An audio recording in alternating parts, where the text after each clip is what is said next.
요한계시록은 두 가지 목적을 위해 기록됐다는 것을 늘 상기할 필요가 있습니다. 첫 번째 목적은 최후의 심판이 있을 것을 우리로 하여금 기억하게 하심으로써 하나님을 두려워하고 또한 예수님을 믿어 구원 얻도록 하는 것입니다.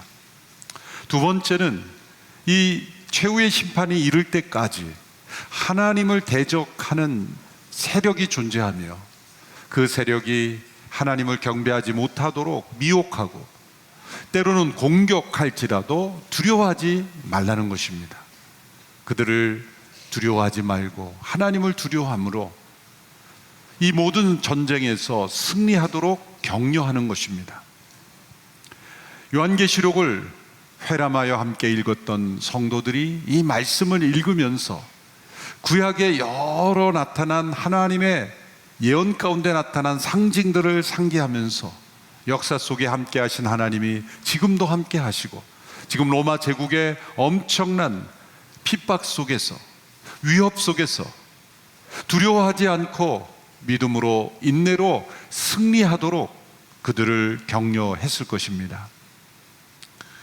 지난주 우리가 살펴본 요한계시록 12장과 13장은 우리 성도들이 하나님과 사단 사이에 전쟁에 끼어 있으며 그 전쟁에서 중요한 역할을 하는 존재라는 것을 우리에게 말씀합니다.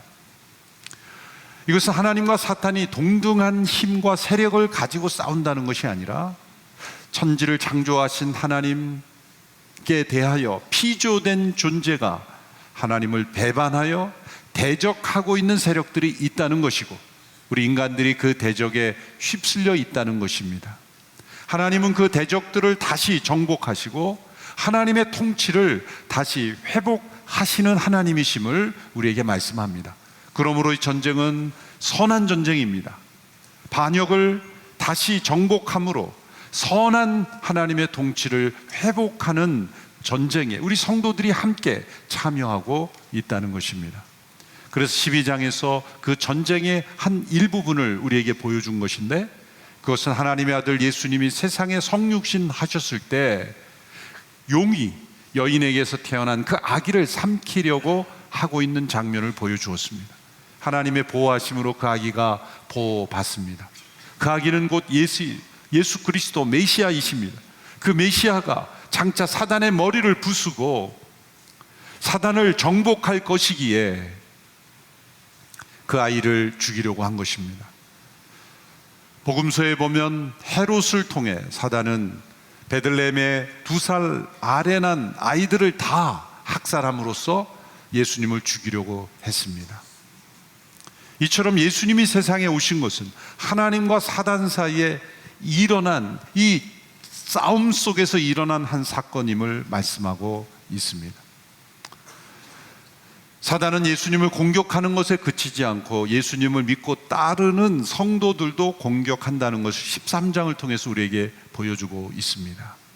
어린 양을 따르는 이들을 바다와 땅에서 불러낸 두 짐승을 통해서 공격합니다. 이 짐승의 세력은 때로는 유혹으로, 때로는 공격으로, 때로는 목숨을 앗아가는 공격을 통해 믿음을 앗아가고 짐승을 숭배하게 하려 하지만 순교자들이 그 흐름을 끊어냅니다. 목숨을 아끼지 아니하고 믿음을 지킨 순교자들이 그 짐승의 세력을 이기고 승리하였다는 것을 우리에게 보여줍니다. 오늘 우리에게까지 이 믿음이 전해진 이유는 바로 순교자들의 믿음이 있었기 때문입니다. 역사적으로 있었던 많은 짐승의 세력들의 공격 앞에서 믿음을 지키고 또 순교했던 순교자들을 통해 우리에게까지 믿음이 전해졌고 교회가 존재할 수 있었습니다. 조선 땅에 왔던 선교사님들의 희생, 순교자들이 없었다면 오늘 우리에게 믿음이 전해질 수 없었을 것입니다. 모든 역사에 마찬가지입니다. 역사 속에 존재했던 순교자들의 희생과 그들의 증언 앞에 우리는 결단해야 합니다. 순교자들의 그 뒤를 따라 어린 양을 따르는 백성으로 살 것인가? 아니면 짐승의 세력에 휩쓸려서 우상을 숭배하며 최후의 심판 앞에 서게 될 것인가? 이 둘 중 하나의 선택의 기로에 우리는 서에 있는 것입니다. 12장 13장에서 이렇게 전투의 이미지에서 이제 14장에 넘어오면 승리하신 어린 양의 모습이 나타나며 마지막 심판이 집행되는 것을 또다시 보여주고 있습니다. 14장 1절에서 5절까지의 말씀은 제가 올해를 시작하면서 송구영신과 신년 예배 때 어린 양을 따르는 사람들이라는 제목으로 말씀을 전한 본문입니다. 이것은 승리한 공동체의 모습입니다. 보좌에 하신 어린 양이 구속받은 14만 4천의 성도들, 하나님께서 구속하신 모든 이들은 온전히 구원받는다는 것을 의미하는 숫자이죠. 천상의 공동체, 그것은 승리하는 공동체입니다. 12장 13장에 나타난 교회의 모습은 이 짐승의 세력과 싸우는 공동체, 전투하는 공동체입니다. 그런 14장에 나타난 공동체는 승리한 하늘의 공동체입니다. 천상에서 어린 양께 영원한 예배를 드리는 공동체입니다. 지상에서는 우리가 똑같은 예배를 드리지만 우리의 예배의 모습과 우리의 삶의 모습에는 언제나 간격이 있습니다. 입술로 주님을 예배하지만 실제 우리의 삶에는 예배에 합당한 모습이 없을 때가 있습니다. 구원받은 감격이 있지만 구원받은 자의 합당한 삶이 없을 때가 있습니다. 그러나 14장에 나타난 이 모습은 온전한 경배를 드리는 그 경배자들의 모습이 바로 온전하고 흠없는 거룩한 백성들의 모습입니다. 예배와 삶이 하나로 일치된 모습입니다. 이것이 하늘에서 우리가 누리게 될 천상의 승리의 공동체의 모습입니다. 이 모습을 우리에게 보여줌으로써 우리가 믿음 가운데 인내하며 승리하도록 우리를 격려하시는 것입니다. 이제 6절에서 13절까지의 말씀을 보면 마지막 심판이 일어나기 이전에 천사들을 통해 끊임없이 경고하시는 모습을 우리에게 보여줍니다. 파이널 콜, 마지막 경고 드립니다. 하나님께서 여러 천사들을 통해 이제 마지막 심판이 다가오고 있다라는 것을 계속해서 땅에 있는 모든 사람들에게 알려주고 있습니다. 이 천사들이 전해준 이 경고를 가리켜 영원한 복음을 전하고 있다라고 말씀합니다. 먼저 첫 번째 천사의 경고입니다. 6절에서 7절의 말씀입니다. 우리 같이 읽겠습니다. 시작. 또 나는 다른 천사 하나가 공중에 날아가는 것을 보았습니다. 그는 땅에 사는 사람들 곧 모든 나라와 족속과 언어와 백성에게 전할 영원한 복음을 가지고 있습니다. 그는 큰 소리로 말했습니다. 너희는 하나님을 두려워하고 그분께 영광을 돌리라. 그분의 심판 때가 이르렀다. 너희는 하늘과 땅과 바다와 물들의 근원을 만드신 분께 경배하라.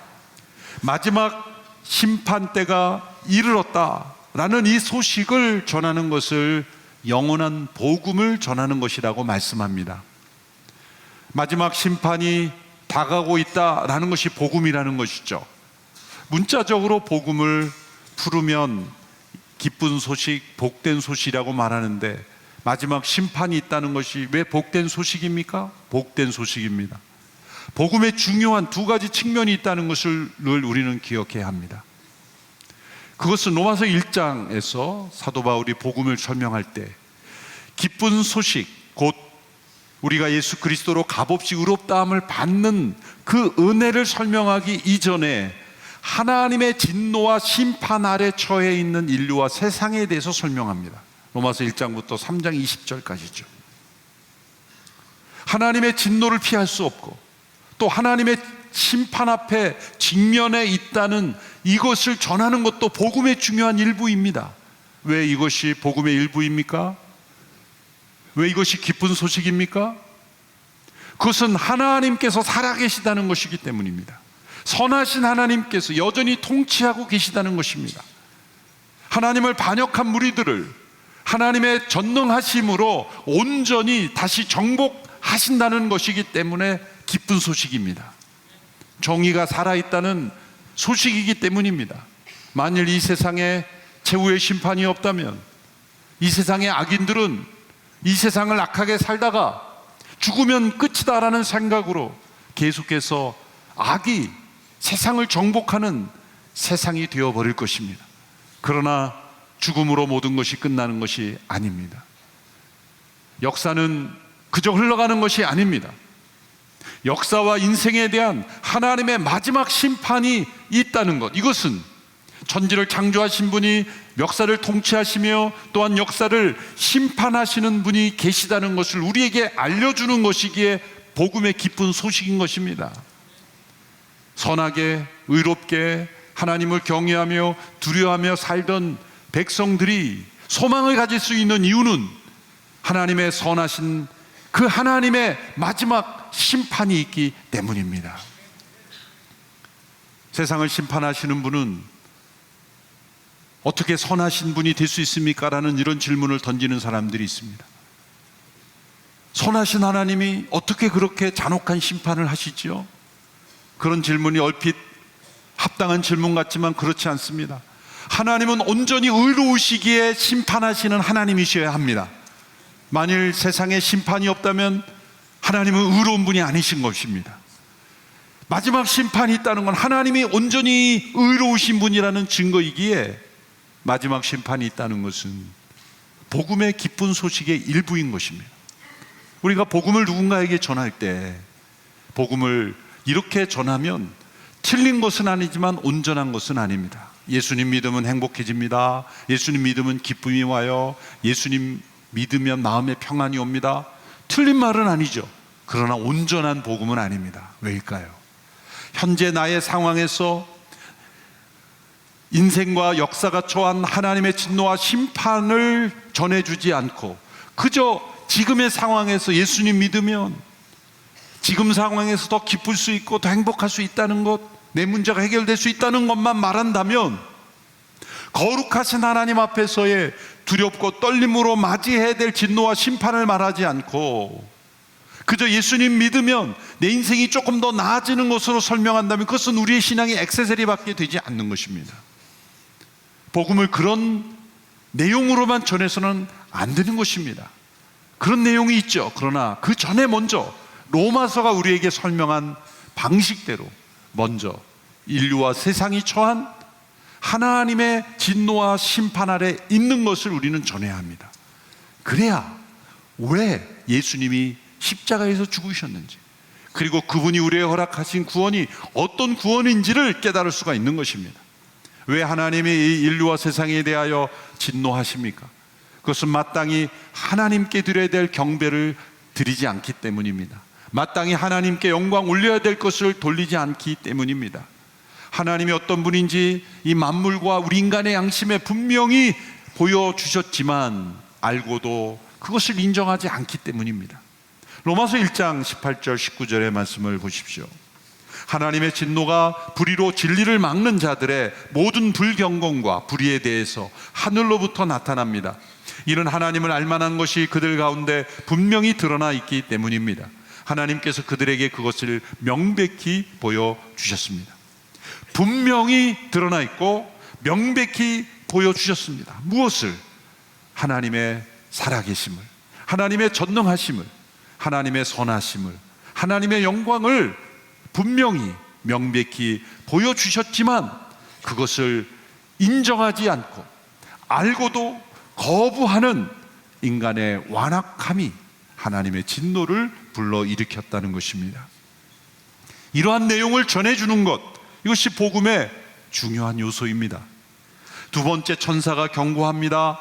그 내용은 큰 도성 바벨론이 무너졌다는 것입니다. 8절의 말씀을 함께 읽겠습니다. 시작. 두 번째 다른 천사가 그 뒤를 따르며 외쳤습니다. 무너졌다. 큰 도성 바벨론이 무너졌다. 이 바벨론은 자신의 음행으로 만든 진노의 포도주를 모든 나라들에게 마시게 했다.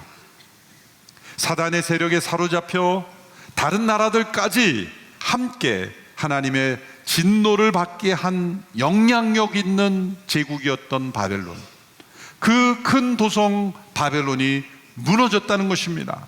이것이 왜 복음입니까? 하나님을 대적하는 그 어떤 세력도 영원할 수 없다는 것입니다.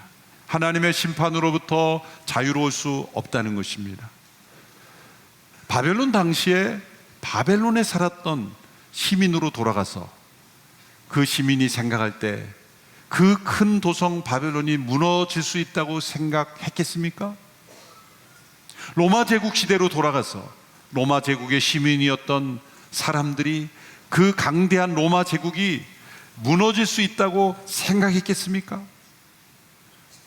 그러나 바벨론이 무너졌고 로마 제국이 무너진 것은 하나님의 진노의 심판이었다는 것을 성경이 증거하고 있는 것입니다.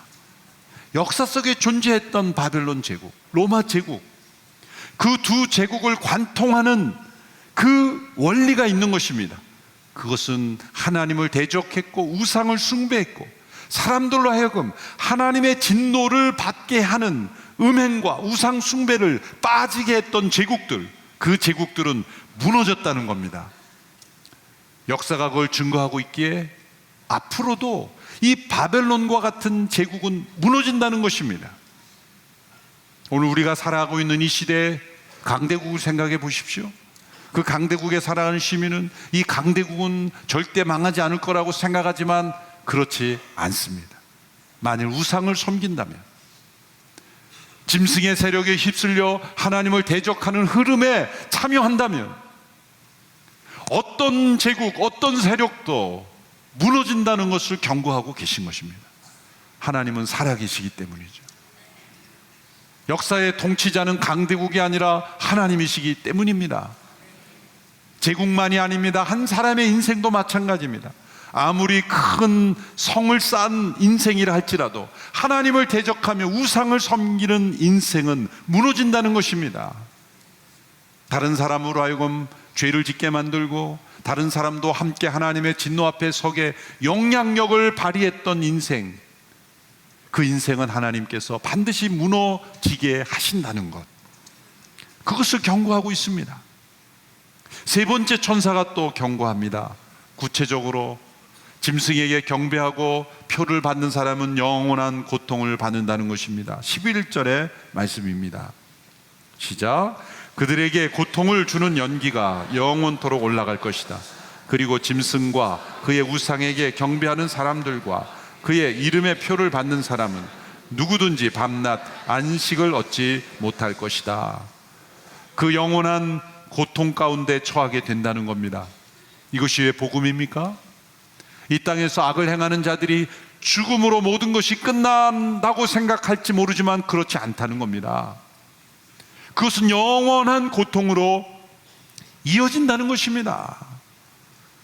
잠시 이 땅의 법과 제도를 통해 벌을 받는 것 정도가 아니라 이 땅에서 법과 제도를 벌을 받음으로써 영원한 고통에 처하지 않게 된다면 그것은 축복입니다. 이 땅에서 법과 제도에서 아무리 피해 나갈지라도 영원한 고통에 이른다는 것이 진정한 고통이 아니겠습니까? 하나님은 세상을 심판하시며 짐승의 세력에 동조하며 표를 받은 사람, 하나님께서 인정하시는 표가 아닌 짐승의 세력, 곧 사단의 통로가 되어 살아가는 인생은 영원한 고통을 받는다. 여러분, 이것이 누군가 성경을 이라는 책을 기록해서 사람들을 협박해서 사람들을 선하게 만들려고 이런 말을 조작했겠습니까? 어느 한 사람의 아이디어에서 나온 책이 아닙니다. 수천 년의 역사 속에 하나님의 신비한 계시와 또 역사 속에서 우리에게 남겨주신 이 말씀을 통해서 이 말씀이 진리라는 것이 증명된 책입니다. 영원한 복음이라 말씀하신 것은 이 복음을 통해 우리의 운명이 갈라지기 때문이죠. 어떤 사람은 영원한 고통으로, 어떤 사람은 영원한 생명과 안식으로 갈라지는 그 복음 앞에서 우리가 어떤 결단을 내리냐에 따라서 그 복음을 끝까지 거부하고 받아들이지 않는 자들, 회개치 아니한 자들은 영원한 고통에 처하게 된다는 것, 그것을 경고하고 있습니다. 그러나 복음의 기쁜 소식이 이제 하늘에서 울려 퍼집니다. 세 차례 천사들이 경고한 이후로 하나님께서 직접 음성을 들려주십니다. 천사를 통해 들려준 것도 중요하지만 하나님께서 직접 말씀하신 것은 더욱 중요하기 때문에 직접 말씀하신 것이죠. 12절 13절의 말씀입니다. 같이 읽겠습니다. 시작. 성도들의 인내가 여기에 있다. 그들은 하나님의 계명들과 예수에 대한 믿음을 지키는 사람들이다. 또 나는 하늘에서 말씀하시는 음성을 들었습니다. 말씀하시기를 너는 이렇게 기록해라. 이제부터 주 안에서 죽는 사람들이 복이 있다. 그러자 성령께서 말씀하셨습니다. 그렇다. 그들이 수고를 그치고 안식할 것이다. 이는 그들의 행위가 그들을 따를 것이기 때문이다. 이것은 삼위일체 하나님의 음성입니다. 성부 하나님께서 말씀하십니다. 주 안에서 죽는 자들은 복이 있다. 그때 성령님께서 맞장구를 치시며 말씀하십니다. 그렇습니다. 예스, 그렇습니다. 그들이 이제 수고를 그치고 안식할 것이기 때문입니다. 영원한 안식이 주어져 있습니다. 예수님은 어디 있습니까? 주 안에서 죽는 사람들, 예수 그리스도께서 이루신 십자가와 부활의 사건을 믿고 의지하는 이들, 어린 양을 따르는 이들은 죽음조차도 복이 된다는 것입니다. 여러분, 이 말씀을 믿으십니까? 어린 양을 따르는 성도들은 죽음도 복된 사건이 됩니다. 세상의 모든 사람들이 두려워하고 피하고 싶어하고 불행이라고 여기는 죽음이 그리스도인들에게는 복된 사건입니다. 이것을 진정 믿어야 그리스도인인 것입니다. 그 죽음 앞에 서면 우리가 진정 신앙인인가 아닌가를 알 수 있습니다. 죽음이 복된 사건이라는 것은 자기 건강관리도 안 하고 그저 아무렇게나 살다가 죽어도 된다는 의미가 아니죠. 최선을 다해서 우리의 삶을 지켜나가되 언젠가 거스를 수 없는 하나님의 부르심이 있습니다. 그 죽음 앞에 서게 될 때가 올 것입니다. 그때 우리는 어떠한 태도로 죽음을 맞이하게 될 것인가? 복된 사건으로 맞이할 것인가? 아니면 여전히 이 죄와 사망의 세력이 우리에게 가져다 준 그 슬픔과 두려움의 사건으로 맞이하게 될 것인가입니다. 목회자로서 여러 장례 예배에 참여하면서 늘 마음에 되새기는 한 문장이 있습니다. 그것은 사람이 날 때와 죽을 때가 정반대가 되어야 한다는 말입니다. 우리 모두는 세상에 태어날 때 울면서 태어납니다. 어머니 모태로부터 분리된 충격, 그리고 새로운 세상에 대한 두려움 때문인지 어린아이는 엉엉 울면서 태어납니다. 주변의 모든 사람은 박수를 치고 기뻐합니다. 그 아이의 울음소리를 소음이라고 여기는 사람은 없습니다. 모두 다 기뻐하는 환영의 기쁨의 소리입니다. 우리가 세상을 떠날 때 그 아이가 인생을 살다가 마지막 순간에도 똑같은 상황이라고 생각해 보십시오. 죽음 앞에 섰을 때 엉엉 어린아이처럼 또 웁니다. 세상에 올 때처럼 죽음 앞에서 엉엉 웁니다. 죽음이 두려워옵니다. 세상에 집착하며 웁니다. 그런데 주변의 모든 사람은 빨리 가라고 박수치고 잘 갔다고 너무 기쁜 날이라고 박수친다면 도대체 어떻게 인생을 산 것입니까? 정반대가 되어야 하는 것이죠. 태어날 때 우리는 울면서 태어났지만 죽을 때는 활짝 웃으면서 기쁨의 노래를 부르며 할렐루야를 외치며 그 죽음 앞에 서는 것이 진짜 믿음 아니겠습니까? 그런데 주변의 모든 사람은 어린아이처럼 통곡하고 우는 것입니다.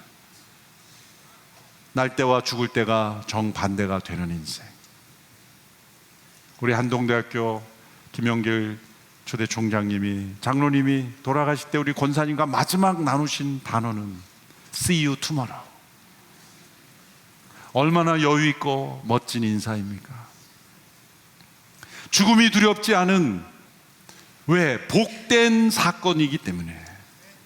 왜? 영원한 안식 가운데 들어가는 것이기 때문에요. 죽음을 통해 수고를 그치고 안식에 들어가는 거예요. 여러분, 하루 일과를 마치고 잠자리에 들어갈 때 통곡하며 들어가는 사람이 있습니까? 죽음을 맞이하는 우리의 모습이 우리의 신앙생활의 여정을 보여주는 것이죠. 이 소식을 소아시아 7교회 성도들이 들었을 때 그들이 떠올린 사람들은 모두 순교자들이었을 거예요. 비참하게 로마 제국에 의해 죽어간 그 성도들을 떠올리면서 그 비참했던 인생, 과연 이러한 인생이 과연 의미 있는 것일까 낙심했지만 하나님이 이렇게 선포하십니다. 그들은 복된 죽음을 맞이한 것이다. 수고를 그치고 이제 안식하고 있는 것이기 때문이다. 이 땅에서의 모든 수고를 마치고 영원한 안식 가운데 들어가는 죽음이기에 성도들에게 죽음은 축복의 사건인 것입니다. 이제 14절 이하에서는 마지막 심판의 모습을 우리에게 보여줍니다. 그런데 그 심판의 이미지를 추수의 이미지로 우리에게 보여줍니다. 이 추수의 이미지를 두 가지로 또 나누어 볼 수 있는데, 하나는 곡식을 거두는 것, 낫을 사용해서 농부가 알곡을 거두는 것, 두 번째로는 포도를 추수하는 것, 포도를 틀에 담고 포도를 짓밟아 집을 만들어 이제 포도주로 만드는 이 과정으로 이 심판의 비유를 하는 것입니다. 그런데 이 비유들, 계시록에 나타난 이 심판의 비유가 심판을 추수의 비유로 한 것은 구약의 요엘서에서 이미 나타난 것입니다.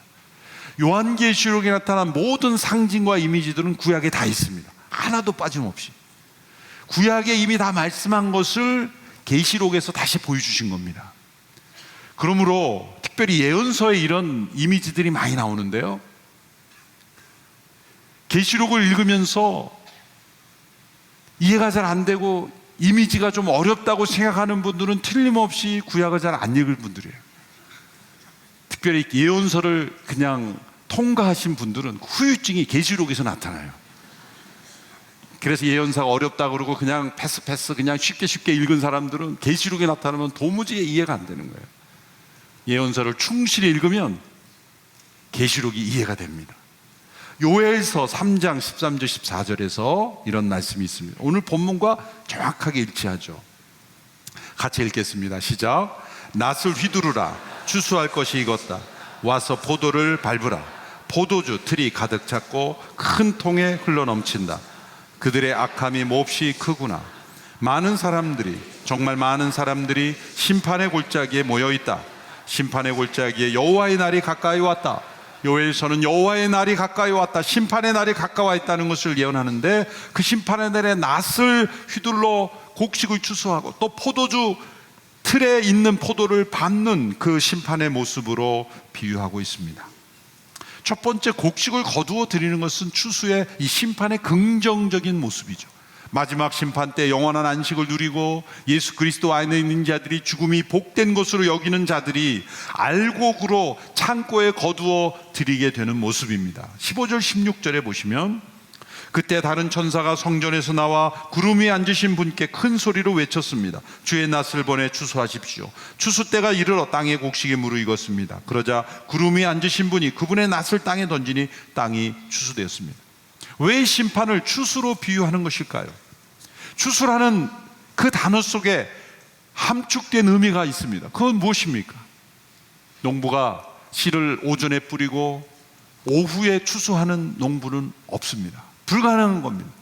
추수라는 단어 속에는 긴 시간이 포함되어 있는 것입니다. 그리고 농부의 수고와 헌신이 있습니다. 기다림과 인내가 있습니다. 땅을 기경합니다. 씨를 뿌립니다. 물을 줍니다. 잡초를 제거합니다.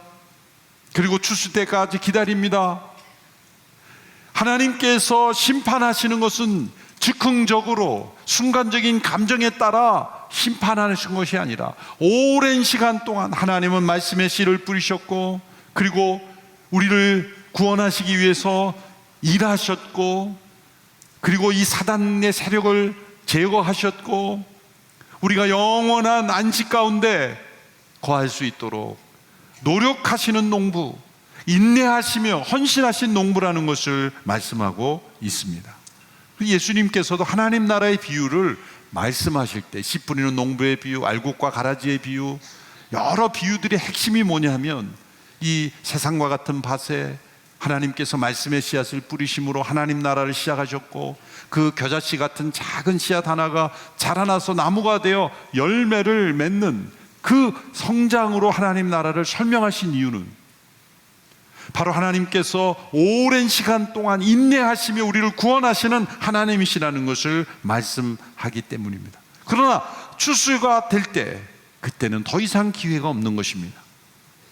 예수님께서 말씀하신 알곡과 가라지의 비유에서 농부가 좋은 씨를 뿌렸지만 악한 자가 가라지의 씨도 그 땅에 같이 뿌려서 알곡과 가라지가 함께 자란다는 거예요.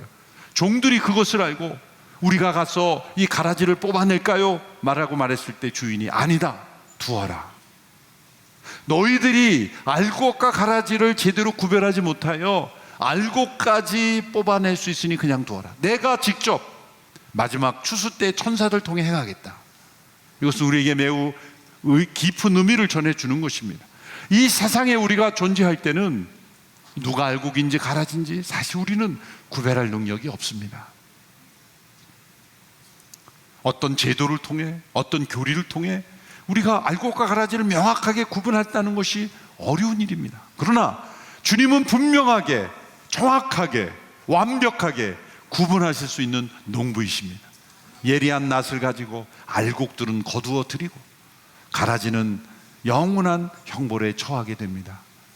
하나님께서 이렇게 기다리시는 것은 가라지 같은 인생까지도 알곡으로 변화시키는 하나님의 사랑 때문에 기다리고 계시는 것입니다. 이제 마지막 추수 때 그렇게 인내하고 기다리시지만 끝까지 거부하는 이들은 포도가 수확되어 추수되는 것처럼 심판될 것이다 라는 겁니다.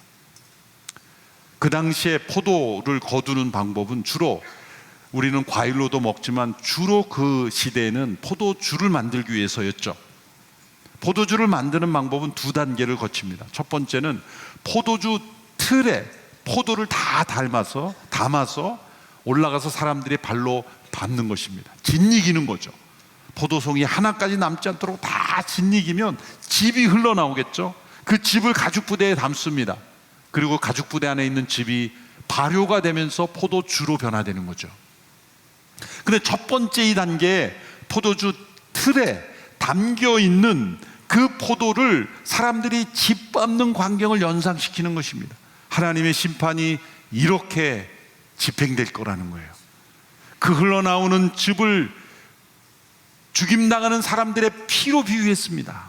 그 피가 오늘 마지막 말씀에 보면 1600 스타디온까지 흘러갔다. 그것은 킬로미터로 한 사람은 300km까지 그 피가 흘러가는 거예요.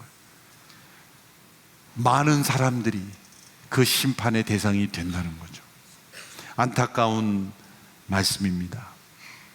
그런데 이것 또한 이사야서에서 예수님이 오셔서 심판을 집행하시는 분임을 이미 이사야서에서 이렇게 예언했습니다. 이사야 63장 2절 3절의 말씀을 보십시오. 제가 읽겠습니다. 왜 그대의 옷이 포도주 틀을 밟는 사람의 옷처럼 붉게 물이 들었습니까? 나는 혼자서 포도주 틀을 밟았다. 백성 가운데 아무도 나와 함께한 사람이 없다. 내가 노여워서 그들을 내리밟았고 분이 나서 그들을 짓밟았다. 그러자 그들의 피가 내 옷에 튀어서 내 옷이 온통 피로 더러워진 것이다. 장차 오실 메시아께서 행하실 일이 바로 포도주 틀에서 그 포도를 밟고 심판을 행하시는 분이라는 것을 설명했습니다. 끝까지 짐승의 세력의 선자들, 우상 숭배를 회개하지 않는 자들, 하나님을 대적하는 이들에 대한 하나님의 무서운 경고입니다. 그런데 남아있는 소식이 하나 있습니다. 영원한 복음의 가장 중요한 핵심 메시지는 이렇게 마지막 심판이 있지만 이 심판에 처하지 않을 수 있는 길이 있다는 것입니다. 그것은 이 심판을 미리 이미 예수님의 십자가의 형틀에서 예수님이 담당하셨다는 겁니다. 하나님을 대적하는 이들에게 쏟아질 이 하나님의 진노와 심판을 포도주가 짓이어지듯 그렇게 심판받아 마땅한 그 형벌을 하나님의 아들 예수님께서 십자가 형틀에 매달려서 그 몸이 찢기시고 그 피가 흘려지심으로 이 진노를 당할 사람들의 그 죄값을 치르셨다는 겁니다. 그러므로 예수님을 믿고 어린 양 예수님을 따르는 이들은 그 심판에 이르지 아니한다는 것입니다. 그리고 영원한 안식 가운데 들어가게 된다는 겁니다. 우리가 예수님을 믿어야 하는 이유는 바로 여기에 있는 것입니다. 이것이 영원한 복음인 것입니다. 이것을 인정하고 받아들이고 돌이키라는 것이 하나님의 메시지인데, 하나님은 여기에서 더 요구하는 것이 없습니다. 이 복음을 믿고 받아들이고 돌이키라는 것입니다. 이 놀라운 구원의 복음을 우리에게 허락해 주셔서 오늘 우리가 어린 양을 따르는 사람들이 되었습니다. 우리 모두가 우리를 대신하여 하나님의 진노를 담당하신 어린 양을 경배하며 그분을 따라 승리하는 믿음의 사람들이 되기를 축원합니다. 기도하겠습니다. 하나님 아버지, 어린 양 예수님의 죽음을 통해 우리가 담당해야 될 하나님의 진노와 심판을 담당하게 하셨으니 찬양과 영광을 올려드립니다. 그 주 안에서 죽는 자들은 복이 있다 하셨으니 이제 그리스도 안에서 우리는 영원한 안식을 누릴 수 있음에 감사를 드립니다. 이제 어린 양을 따르는 백성들로 살아가기를 원합니다. 이 땅에서 우상을 숭배하고 짐승의 세력에 휩쓸리는 인생이 되지 아니하고 어린 양, 승리하신 어린 양처럼 순교하신 성도들의 믿음처럼 그런 믿음과 인내로 승리하는 백성들이 다 되게 하여 주옵소서. 이제 주께서 제정하신 주의 살과 피를 기념하는 성찬에 참여합니다. 주께서 담당하신 십자가의 그 희생으로 우리를 살게 하셨으니 그 은혜에 감사하며 참여케 하옵소서.